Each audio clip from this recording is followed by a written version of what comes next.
Di lapangan terbuka yang menghitam oleh terpal dan sandal jepit, gema doa melambung ke langit. Ribuan tangan terangkat, ratusan mata menangis, dan satu suara memohon kepada Tuhan agar negeri ini diselamatkan dari murka. Ada yang menggigil karena angin subuh, ada yang menggigil karena ingatan akan dosa, atau sekadar pura-pura. Di barisan depan, para tokoh agama dan pejabat berdiri berdampingan, mengenakan sorban atau peci, menyatukan deru napas dengan lafaz permohonan, "Ya Allah, lindungilah negeri ini." Namun, langit diam. Mungkin karena terlalu sering dipanggil tanpa ada upaya dari bumi untuk menambal lukanya sendiri. Ritual istighosah telah menjadi hiburan spiritual bagi negeri yang enggan berbenah. Seperti kebiasaan menyapu lantai rumah sambil membiarkan atapnya bocor. Seperti membacakan doa tolak bala di gedung yang dibangun dari uang hasil markup proyek bencana. Lalu berharap Tuhan turun tangan saat tangan manusia sendiri sedang sibuk merampas jatah sesamanya. Istighosah secara bahasa berarti permohonan dengan segera. Tapi yang sering terjadi, permohonan segera ditujukan kepada Tuhan, sementara permohonan keadilan dari rakyat segera diabaikan. Teriakan doa menggema, tapi teriakan buruh yang upahnya dirampas, petani yang tanahnya dirampok, dan rakyat miskin yang dipaksa beli beras mahal justru dibungkam dengan hukum. Ada yang salah dalam cara kita memahami kehancuran. Kita berpikir bahwa negeri hancur karena banjir, gempa, pandemi, atau badai. Padahal Tuhan sudah memberikan bocoran dalam kitabnya. Negeri hancur bukan karena alam, tapi karena manusia-manusia kaya yang fasik. Mereka diberi kesempatan untuk memperbaiki keadaan, tapi malah sibuk membangun imperium pribadi. Mereka menyuruh rakyat berdoa, sementara mereka sendiri sibuk menumpuk dosa. Dan anehnya, para pendosa itulah yang sering memimpin doa. Begitu banyak istighosah dilakukan, tetapi korupsi tetap tumbuh. Doa dipanjatkan tiap bencana datang, tapi bencana struktural dipelihara. Bahkan kadang-kadang istighosah itu hanya berfungsi sebagai cuci tangan massal. Seolah Tuhan bisa ditipu oleh formalitas, seolah kehancuran bisa ditunda hanya dengan pengeras suara dan air mata. Tuhan tidak tuli, tapi mungkin dia sudah lelah. Bukan lelah mendengar doa, tapi lelah melihat kebohongan yang dibungkus ayat. Jika langit masih diam, mungkin karena bumi belum cukup jujur.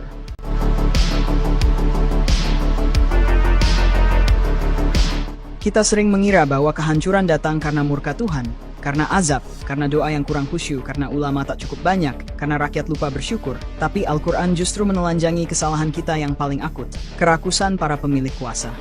Perhatikan dalam surat Al-Isra ayat 16 sebagai berikut. Dan apabila kami hendak membinasakan suatu negeri, kami perintahkan kepada orang-orang yang hidup mewah di negeri itu agar menaati Allah, tetapi mereka melakukan kefasikan di dalamnya. Maka sudah sepantasnya berlaku terhadapnya hukuman kami, lalu kami hancurkan negeri itu sehancur-hancurnya.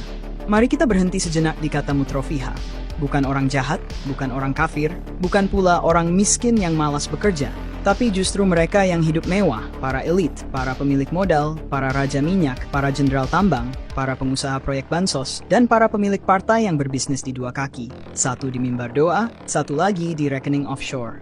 Tafsir klasik maupun kontemporer sepakat bahwa mutrof bukan sekadar orang kaya, tapi orang kaya yang terlena, yang melampaui batas, dan yang menggunakan kekayaannya untuk mempertahankan struktur kezaliman.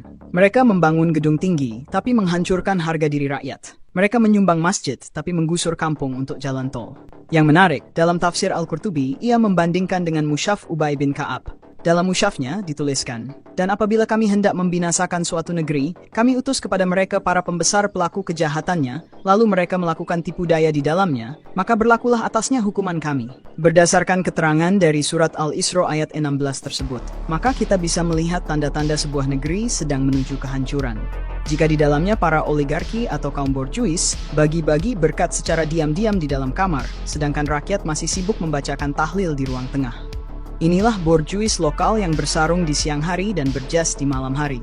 Mereka muncul di layar televisi saat istighosah nasional, dengan suara lirih memohon ampunan, padahal siangnya menandatangani proyek tambang yang mengusir ratusan petani.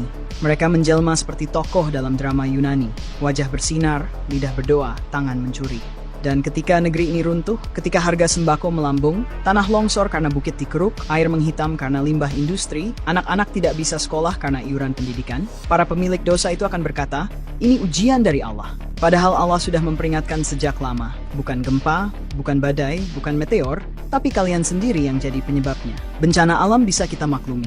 Tapi bencana sosial adalah hasil keputusan, hasil kebijakan, hasil tangan manusia yang menolak tunduk pada keadilan, yang menganggap doa lebih penting dari distribusi, yang memotong anggaran kesehatan tapi memperbesar biaya seremoni. Para mutrofun hari ini tidak lagi menari di istana seperti di zaman Fir'aun. Mereka duduk di kantor air conditioned sambil menandatangani nasib ribuan jiwa. Dan setiap kali rakyat menggigil, mereka akan menyerukan doa bersama. Karena bagi mereka, berdoa adalah cara paling aman untuk tidak disalahkan.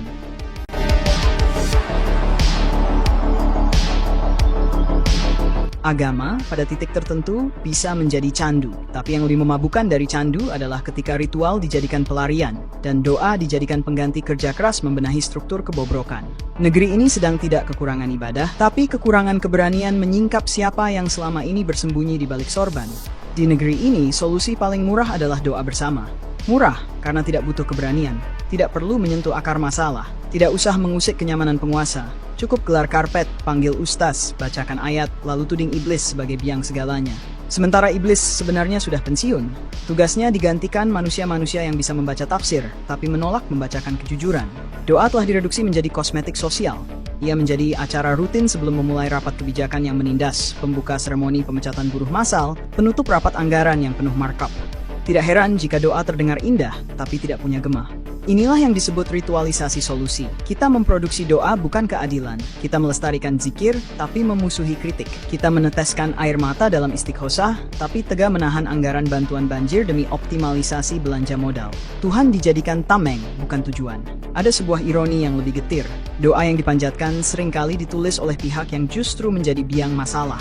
Orang-orang yang menyebabkan kesenjangan, kemiskinan, kelaparan, justru yang paling fasih meminta langit menurunkan rahmat. Mereka ingin Tuhan memperbaiki negeri, tanpa menyentuh bisnis kotor mereka.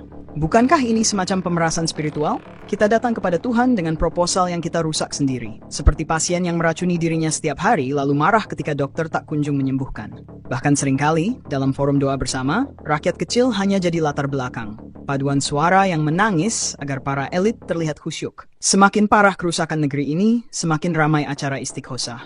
Makin besar utang negara, makin panjang doa tolak bala. Dan tiap kali ada skandal baru, muncul poster bertuliskan, doakan kami agar diberi kekuatan melewati ujian ini, seolah mereka bukan pencipta ujiannya. Tanggung jawab kolektif digantikan oleh repetisi spiritual. Masalah struktural dikaburkan dengan narasi takdir. Dan solusi dijadikan lagu rohani yang dinyanyikan ramai-ramai sambil menutup mata dari kenyataan. Karena dalam negara penuh sandiwara, berdoa adalah akting paling aman.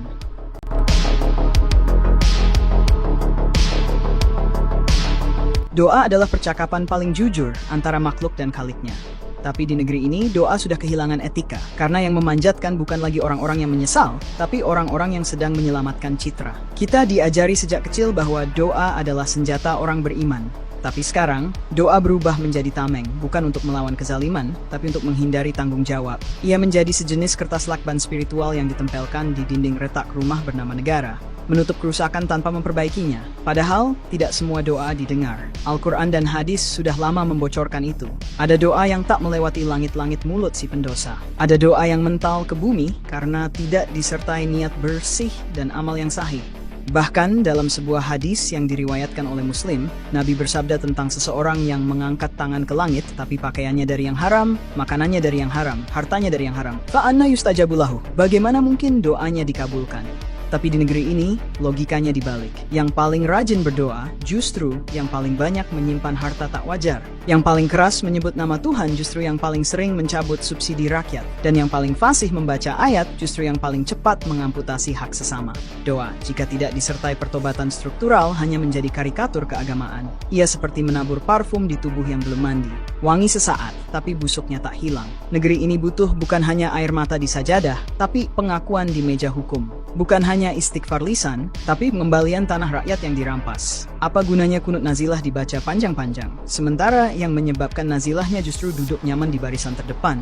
Apa maknanya memohon perlindungan Tuhan, sementara hukum Tuhan dicabik untuk melindungi investasi asing? Pertobatan dalam Islam bukan sekadar menangis. Ia harus dibuktikan dengan perbaikan. Taubat yang tidak mengubah sistem hanyalah nostalgia spiritual.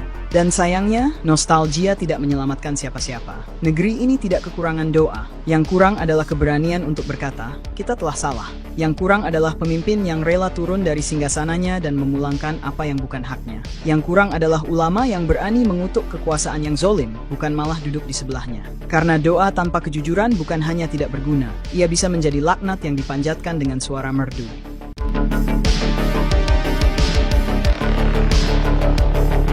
Kita hidup di zaman di mana doa bisa jadi alat propaganda. Sebuah negeri bisa tampak agamis di permukaan, penuh istighosah, tablik akbar, salawat berjamaah, namun tetap menjadi ladang subur bagi kemunafikan terorganisir. Negeri yang berisik menyebut nama Tuhan, tapi sunyi dari keadilan.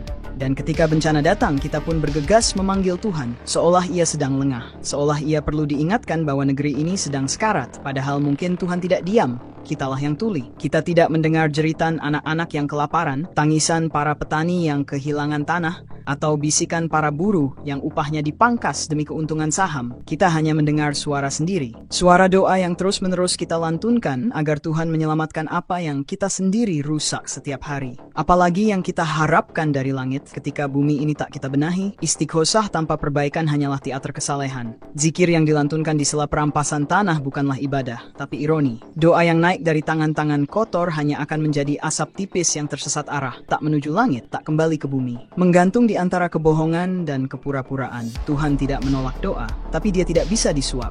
Ia tak terpengaruh oleh jumlah massa, pengeras suara, atau panjangnya lantunan ayat. Ia hanya memihak kepada mereka yang jujur memperbaiki kesalahan, yang mencuci tangan bukan di kolam suci, tapi di pengadilan dan akta pemulihan. Ia tidak bersemayam di tengah acara yang disiarkan live streaming, tapi di tengah nurani yang diam-diam memilih untuk mengembalikan apa yang telah dirampas. Jika Tuhan masih belum menjawab doa kita, mungkin karena kita sendiri belum menjawab jeritan sesama. Dan jika negeri ini kelak hancur, jangan buru-buru salahkan kiamat. Mungkin itu hanya akumulasi doa-doa palsu yang akhirnya dikabulkan sebagai bentuk keadilan yang terakhir.